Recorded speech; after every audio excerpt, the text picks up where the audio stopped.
asked, which ointment would you recommend for neuropathy in the feet?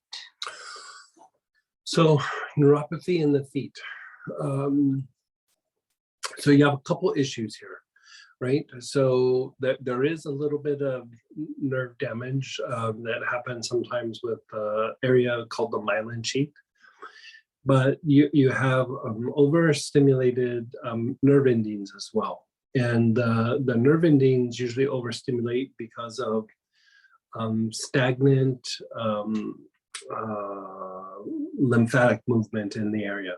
So a lot of times you're going to have to do a little bit of a multifaceted approach to calming everything down. So you can use things to calm down the sensory nerves like vetiver, sage, like either regular sage or Spanish sage, something of that sort. You can put it in alcohol or witch hazel or even a little massage oil, and then rub it from the knee down, like, just like all over. But the thing that's going to bring you some longer lasting relief is something for the lymphatic system. Like, if you look at somebody who has neuropathy, a lot of times the veins are super dilated, which means there's a lot of blood down in the legs.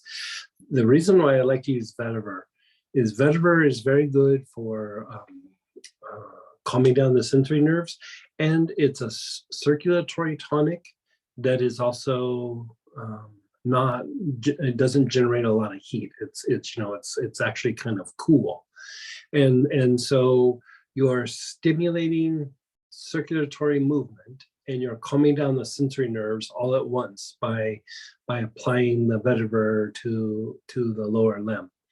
And you're relaxing the muscle and you're just allowing things to flow. And then rotate that a little bit later. Like you could do one and then like give it an hour or two, or one in the morning, one at night, and then treat it with like a lymphatic ointment of sort, lymphatic blend.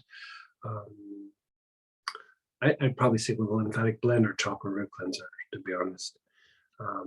And keep going back and forth between the two, and that should reduce the neuropathy. Sometimes if it still hasn't reduced, then we like kind of switch over. We still keep doing those two, but I'll add like a venous tonic. And a really good inexpensive way to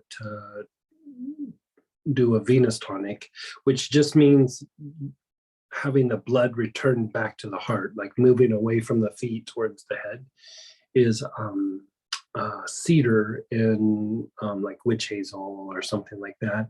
Like put a bunch of cedar in the witch hazel and then shake it up really good, and then just from the bottoms of your feet up to your hips, just cover the legs. That can be quite helpful as well. It helps to get the blood away from the lower limbs and take some of the pressure off. And so, yeah, try that. And if that doesn't seem to be helping, I mean, it's going to take, more than just a single treatment. But if you treat it like that for a little bit, let us know if that's working or not. And if not, we can problem solve it. But a lot of times that will actually bring a good amount of relief.